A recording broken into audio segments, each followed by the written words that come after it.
Salut à tous et bienvenue sur cette nouvelle vidéo de YouAndDev. Alors j'ai bien conscience que ce matin vous n'allez pas être très nombreux à regarder cette vidéo et elle n'était pas vraiment prévue, mais écoutez, c'est comme ça, j'avais envie de vous faire ce cadeau. Dans cette vidéo, nous allons voir comment utiliser un petit framework CSS minimaliste qui s'appelle Pico CSS et comment nous pouvons l'utiliser au sein d'une application Symfony grâce à l'utilisation de Webpack encore. Mais avant de débuter, on est sur YouTube.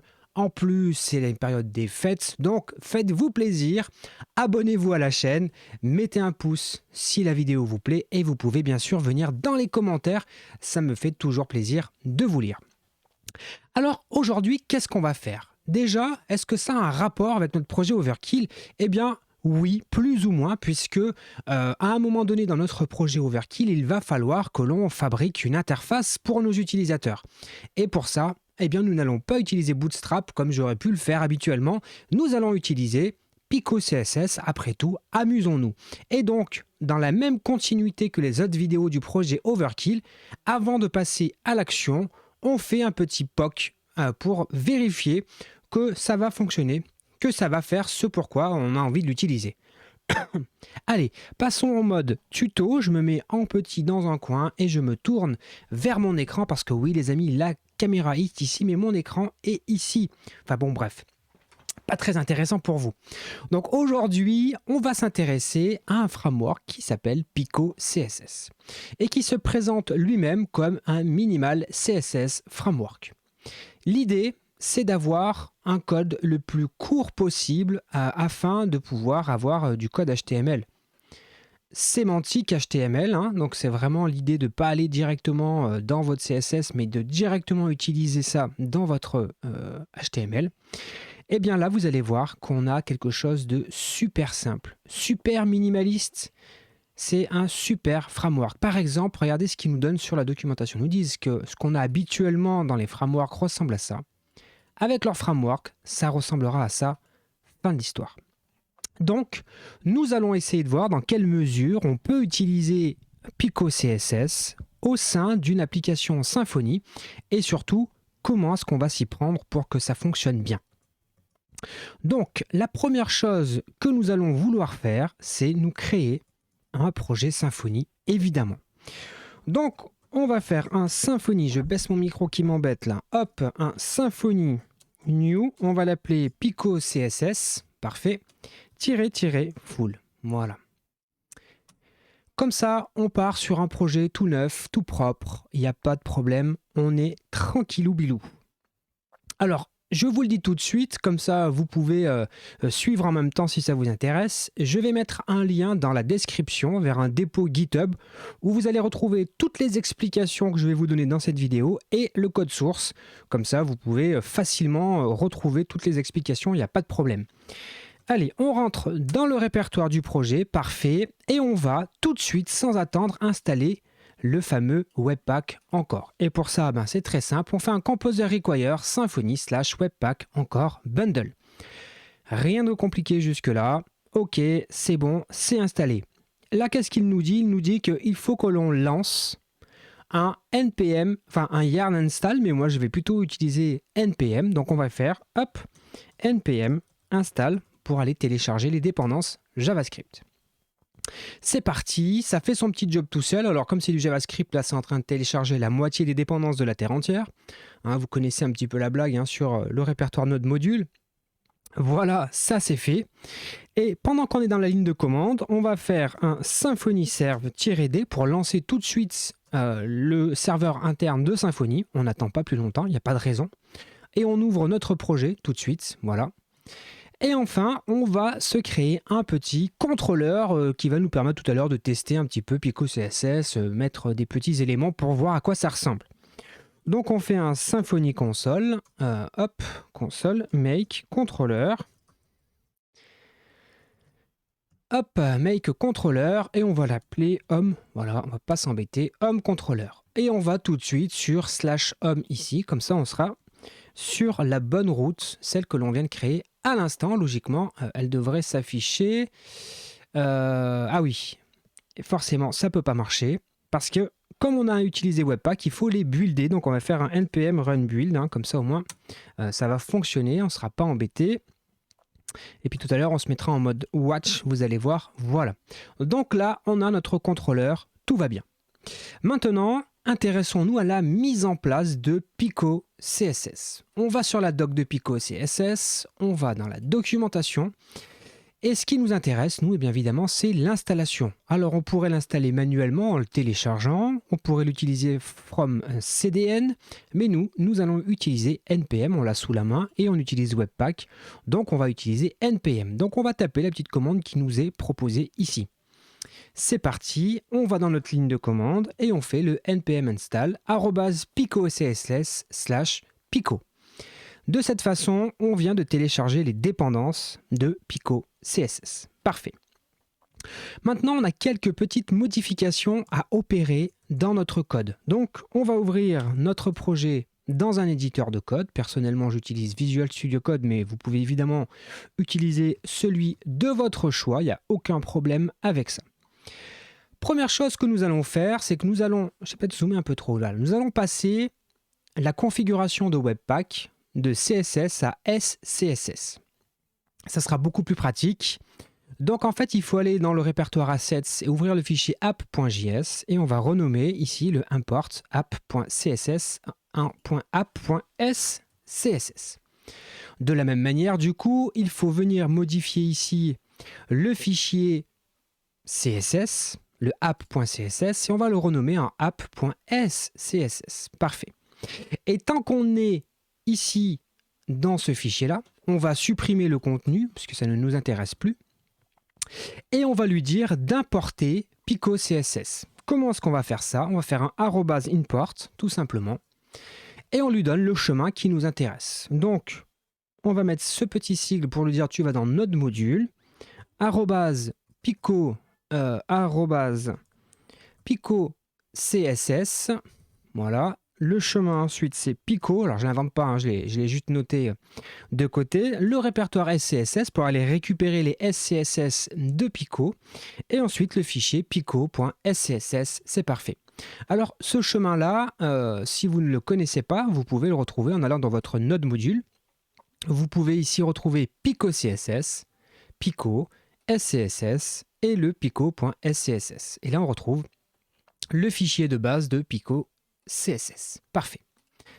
Mais on a encore quelques petites modifications à faire et notamment nous allons aller dans notre configuration de Webpack, lui dire que désormais on va plus être en CSS, on va être en SCSS. Et donc il faut lui dire d'utiliser un loader de CSS. Donc on va décommenter la ligne où on lui dit active le loader SCSS. Et là, on va lancer la compilation, mais vous allez voir que ça va pas fonctionner, mais ça me permet de vous montrer le message d'erreur. C'est qu'on lance ça et il nous dit quoi? Il nous dit que, il ne peut pas utiliser la fonctionnalité Enable Sass Loader parce qu'il faut lui installer un Sass Loader. Et ça tombe bien, regardez, il nous donne la commande. Donc on prend la commande qui est ici et on va la coller tout. Hop, c'est pas la bonne, là, il est en train de me réinstaller Pico CSS. Hop, on prend cette commande-là et on l'exécute pour installer le Sass Loader. De cette manière, on n'aura plus de problème. Donc on va lancer à nouveau le build cette fois-ci. Hop, mais on va pas le... Oh, bon, j'ai fait entrer. On va lancer le build comme ça, mais après on va se mettre en mode watch. D'ailleurs, on va le faire tout de suite. Plutôt que faire npm run build, parce que sinon à chaque fois qu'on va faire des modifs, il va falloir venir ici, ça va être un peu relou. Donc on va faire npm run watch. Et comme ça, lui, il va scruter nos fichiers, puis dès qu'il détecte une modification, il va le mettre à jour. Donc là, si on vient sur notre petit contrôleur, logiquement, le fond gris a disparu, et on se retrouve avec une page, tout ce qu'il y a de plus classique, on va dire. Désormais, il est temps, les amis, de venir customiser nos templates pour lui dire que maintenant, on va faire du Pico CSS. Rendez-vous donc dans le répertoire templates et on va en premier lieu modifier la page base.html.twig.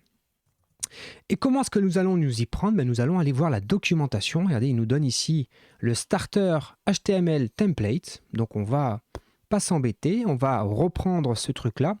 Alors en l'occurrence, on a presque tout. On va juste rajouter cette ligne-là, voilà, qui n'est pas présente pour le moment dans notre fichier. Parfait. Et ce que l'on va faire, c'est qu'on va encadrer la partie ici body. On va l'encadrer de la petite balise, vous avez vu ici, main class container. Comme ça, toutes nos pages seront encadrées dans cette balise main. Comme ça, au moins, on sait que c'est propre, il n'y a pas de problème, tout est nickel chrome. Hop, et on vient la fermer ici.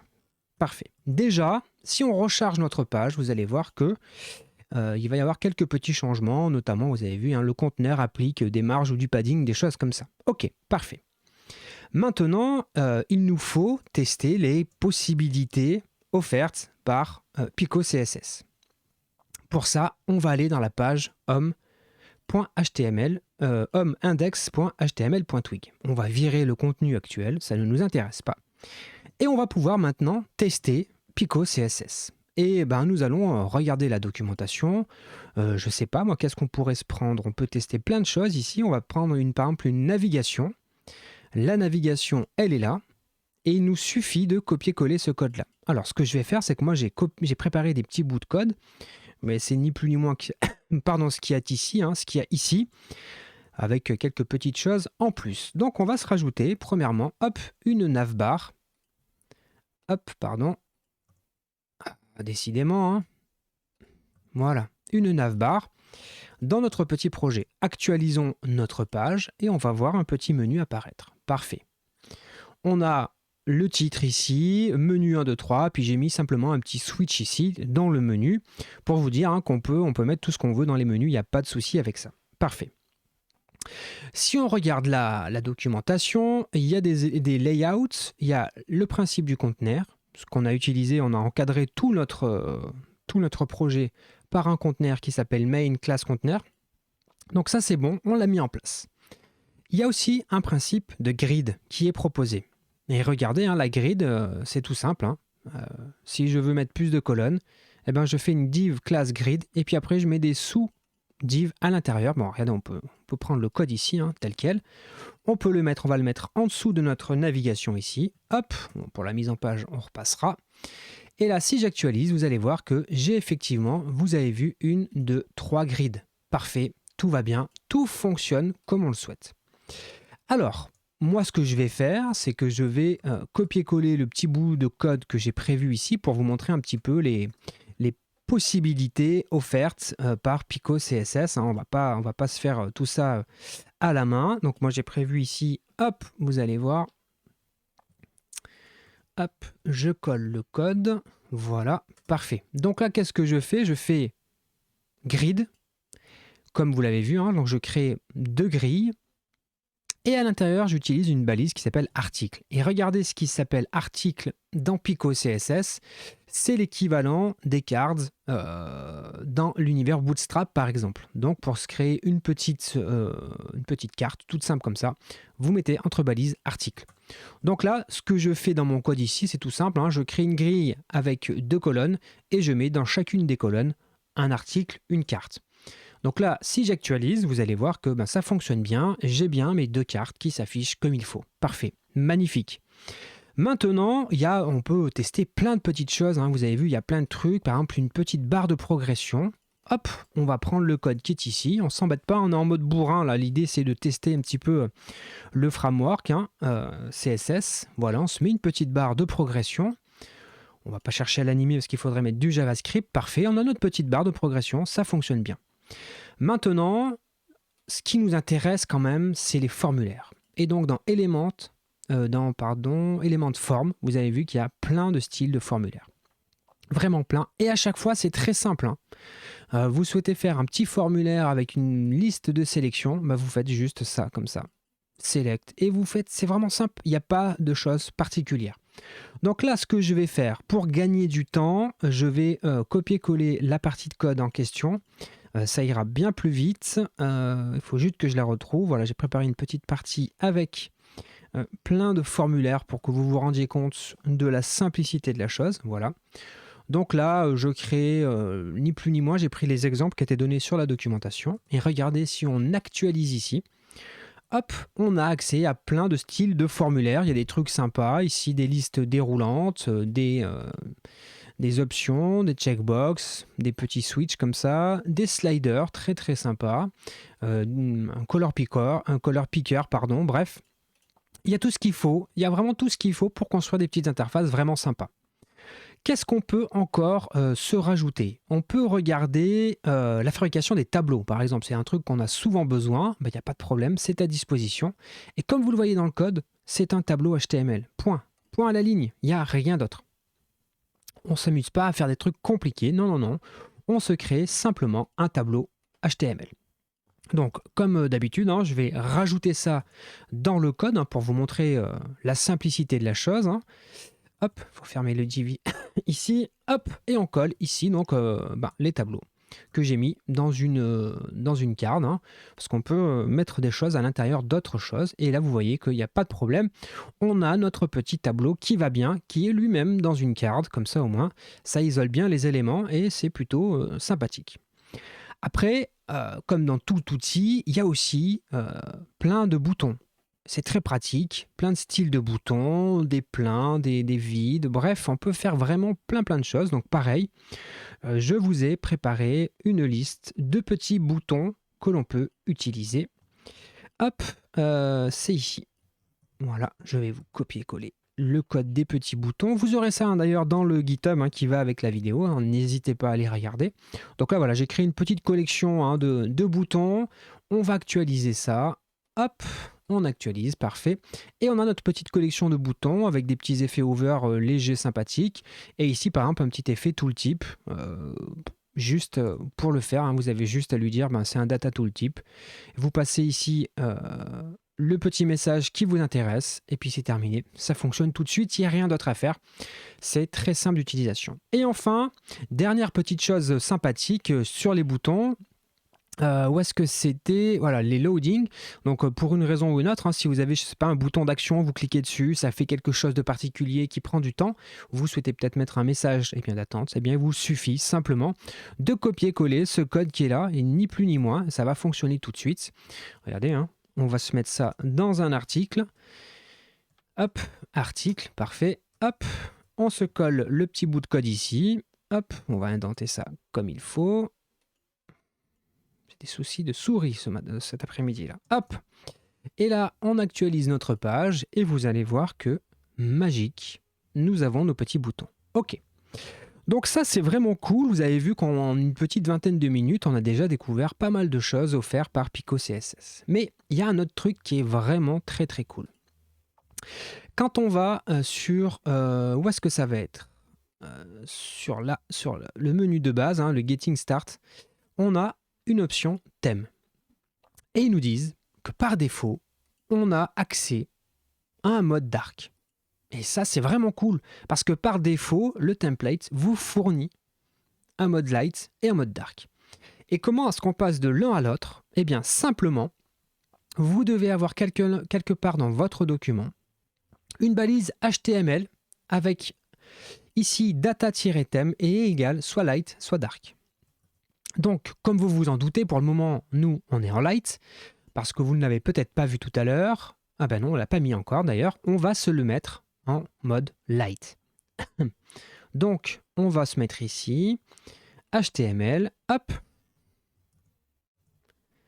Et avant ici notre conteneur main, on s'en fiche, c'est pas quelque chose qui va être affiché, on se crée un élément HTML data-thème égale light. Alors ici, je mets un ID qui va s'appeler thème, vous allez voir dans 5 minutes pourquoi est-ce que ça va être intéressant, en tout cas pourquoi est-ce que j'ai mis cet ID là. Donc maintenant, désormais, là, regardez, si j'actualise sur ma page à moi, on est bien light, il n'y a pas de problème. Mais si je viens ici et que je mets dark, hop, voilà, et que j'actualise, hop, on passe en mode dark. C'est plutôt cool, c'est plutôt simple à mettre en œuvre. Hop, on remet en mode light, je réactualise et on est à nouveau en mode light. Magnifique. Maintenant, ce qu'on aurait peut-être envie de faire, c'est de faire en sorte que ça soit automatique. Par exemple, et parce que je suis un petit malin, dans le menu ici, j'ai mis un petit slider. Ça pourrait être cool que par défaut, on soit en mode light et quand on l'active, on passe en mode dark. Ça pourrait être sympa. Comment est-ce que nous allons faire ça? Vous allez voir que ça va être très très simple, puisque comme on utilise Webpack encore, on peut injecter du JavaScript facilement dans notre application. Et pour ça, on va se rendre dans le répertoire Assets et dans notre app.js. Alors, dans l'idéal, il faudrait créer un fichier JS à part, faire quelque chose de beaucoup plus propre, mais là on est en mode expérimentation, donc on ne va pas s'embêter, on va le mettre directement ici. Et qu'est-ce qu'on va vouloir faire? Vous allez voir, hein, ça va être vraiment basique parce que je suis vraiment une brêle en JavaScript. On va d'abord vouloir récupérer deux éléments. Le bouton et le thème actuel. Alors le bouton, si je vais dans mon index.html.twig, on avait créé un petit menu tout à l'heure. Et ici, c'est le fameux checkbox. Donc c'est celui-ci, le petit bouton qui est ici là. Je lui ai donné un ID et il s'appelle Dark. Donc, dans mon JavaScript, je lui dis, tiens, va me chercher le Dark, le JS Dark, comme ça, tu vas me chercher cet élément. Pareil, pour base.html.twig, on a ici l'élément qui permet de changer de light à dark et je lui ai mis un ID thème. Donc, avec mon JS ici, je vais chercher ces deux éléments. Parfait. Et maintenant, ce que je veux faire, c'est très simple. Je veux écouter le clic sur le bouton Dark. Et quand je clique dessus, je veux passer de light à dark ou de dark à light. Donc là, c'est vraiment hyper basique. Vous allez voir, je vais coller la petite portion de code. Très très simple. Donc on crée un add event listener qui écoute le clic. Et là, on a une petite condition. Si datatheme est égal à light, alors tu le passes à dark. Sinon, tu le passes à light, tout simplement. Et je n'ai plus maintenant qu'à recharger ma page.